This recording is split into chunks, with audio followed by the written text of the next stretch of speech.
Agriculture Commissioner Wilton Simpson. It's always a fun day when he is joining us on Florida's Voice, as he's doing right now. Hello, sir. How are you?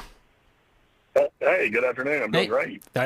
Yeah, speaking of which, being great, can we talk for just a second about what Trump has been able to do in the how many days in office so far? I mean, it has been incredible to watch. Not only has it been incredible, I was in Kissimmee today with the Chamber of Commerce with Osceola Kissimmee, and what's amazing about this is everybody recognizes the volume of work that he's getting done. And what it does is when you look back now and you think, well, my goodness, these other presidents were clearly wholly inadequate, right? Because President Trump has his team now, and look at the amount of things that he's able to accomplish in the first week. And so, no, he's had a year's worth of work for a lot of presidents, and we're very proud of that. Obviously, we're proud of him. We're proud of what he's doing for our country, and I think there's an air of optimism in this country that has not existed in 4 years, right, since his last presidency. Yeah, and so ultimately when we see that, the first thing we think of, especially here in this state, is how we want to help to enforce, how we want to help to do the things that President Trump wants to do in any way that we can. One of those things is sort of the latest elephant in the room, which would be what is going on with the legislature and the governor and the talk about the illegal immigration bill and who's going to do what with what. And I guess what I wanted to ask first right out of the gate is, my frustration, me personally, as I'm talking about this, is that we need to be laser focused on what we just said, which is about the Trump agenda and coming together and how important it is that we all be on the same page. I mean, now more than ever, there's absolutely no reason for us here in this state to give anybody on the left in this state or any place else in the country any kind of room to believe that we are not unified and showing people how to do it. And so that's part of my concern. Does that make sense?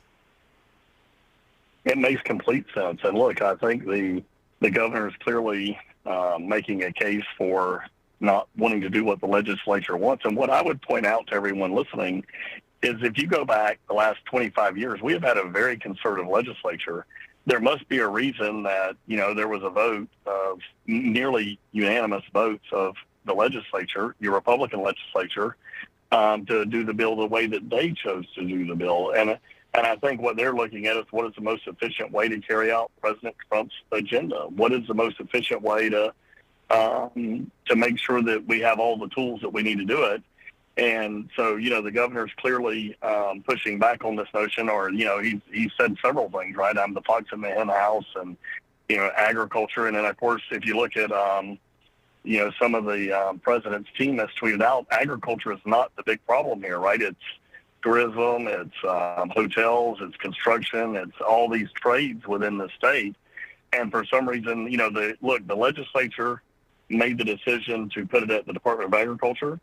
The legislature has a very strong bill there. I think it's been touted as the strongest bill anywhere in this country. It's certainly a force multiplier to help President Trump's team get illegals out. And you say, well, why the Department of Agriculture? We have all the infrastructure for it already. We have ag law. My deputies already work with all the local sheriffs. We already work with federal law enforcement. We have the infrastructure. We're the first line of defense as people come into the state at the interdiction stations. And they've done a tremendous job, and Colonel Adams has done a tremendous job the last 2 years while I've been at the Department of Ag. So I think the legislature has spent a lot of time. They've done a tremendous job, and I don't know what calls the Governor DeSantis to want to hype this up. There's a lot of speculation on what those things may be, but clearly, you've seen tweets out there showing that President Trump's team is supporting the legislature's position, or at least talking about the legislature's position, and I don't understand the amount of animosity coming out of the governor's office, but I'm sure it will continue. Well, a couple of things come to mind. The first thing is if I didn't know that the legislature has been in contact with the White House to have discussions, then I might be a little more concerned than I am now with some of what's being discussed, because then how do you explain that part of it? That's the first thing. The second thing is, maybe I can go back to this for just a second. The fox in the hen house comments, and I guess maybe I have heard from people who know farmers who feel really hurt by a lot of what has been discussed, quite honestly. They feel like they're being pointed out as groups, as a group of individuals that I'll just tell you how they say it to me, like lawbreakers, like that being accused of things, and as you mentioned, and so I wonder if you've talked to farmers, if you've talked to people about that, and are you concerned about that kind of rhetoric? I certainly am, and that's what I have said all along. I am going to defend farmers every day of my life in this job. I'm the Commissioner of Agriculture. I know what a national security issue that agriculture is, and I say this all the time, Drew. Imagine there's 7 days of no groceries in the grocery store. You'd have chaos in this country, and of course, in a month, you'd have people starving to death. So for anyone to target farmers, and let's talk about the large farmers, right? Big farmer, right? Well, right now today in the state of Florida, 70% of all the fresh vegetables on the eastern seaboard of the United States is being grown in Florida. So anytime you're complaining about Florida, don't do it with your belly full. And this governor has made a habit out of kicking farmers around his entire career. In the Congress he did, obviously, when he ran against President Trump, we saw that, and we saw it, and President Trump pointed out how anti-farmer he was. And then, by the way, the Iowa voters determined how popular he was with farmers. And so, this governor has had this chip on his shoulder about farmers, and I know he had to run against Adam Putnam the first time, and we know that. And it seems like that since that time, and the farming community are very honorable people.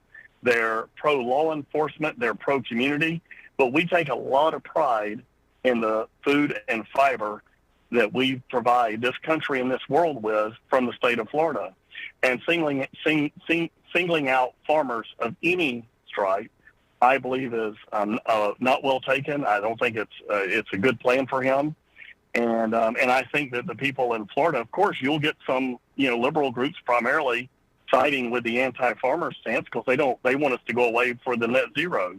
All we have to decide is who is going to feed the world if we get rid of our farmers. And going around and demagoguing and making fun of them and it's just getting off base, the ideal of the fox in the hen house. But again, it doesn't surprise anyone because he's been anti-farmer his entire career.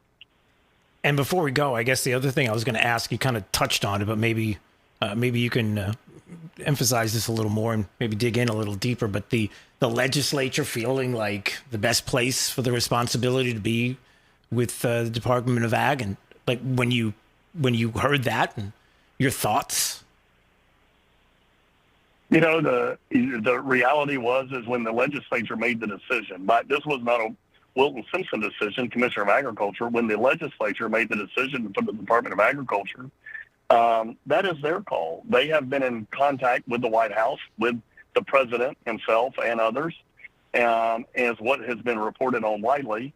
And so they have talked with the White House. They have enhanced the plan that they originally started with, I think, based on some of those recommendations. I think all that's been widely reported on. And so they know that the Department of Agriculture has law enforcement already within the department that already works with the local law enforcement, the local sheriffs, Border Patrol, the federal government. In the last couple of days, I have spoken with many of those folks around the state so that we can hit the ground running. By the way, just doing our job, getting the illegal aliens out of this state that is going to do us harm by just doing our job. And I think there must be a threat here of, do they think we won't do our job? Could they not monitor us and determine whether or not we've done a good job at this? And look, I think the legislature's, while it was in session yesterday, had several good points about the amount of dollars and the amount of resources that the governor's been given that have not been used. And, and I assume he will take this moment to ramp all that up. But the reality is it's been 2 years. And I'm not going to look, I thought the governor did a great job during COVID. I was the Senate president then. We made a lot of great policy during that time. And so I don't think I'm not sure what this is with the governor, but, attacking farmers, attacking the commissioner of agriculture's office by saying a low-level cabinet department and things like that, that sounds like more of a campaign-style attack. And what we need now are serious people in the room to get this job done.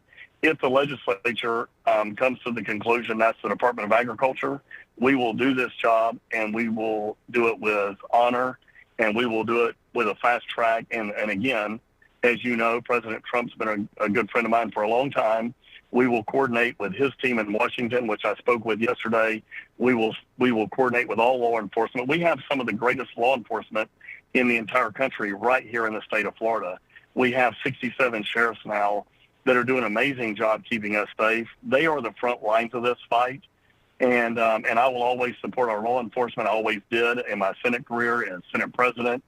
I'm going to continue to support law enforcement, and I'm going to continue to support President Trump's policies. And that's where I come down on this. And then, if the governor wants to demagogue and play games with farmers and fox in the hen house and all that stuff, that's his business. But, if we are given this job to do, it will be done very well and very timely and very well coordinated with President Trump's team and the local sheriffs.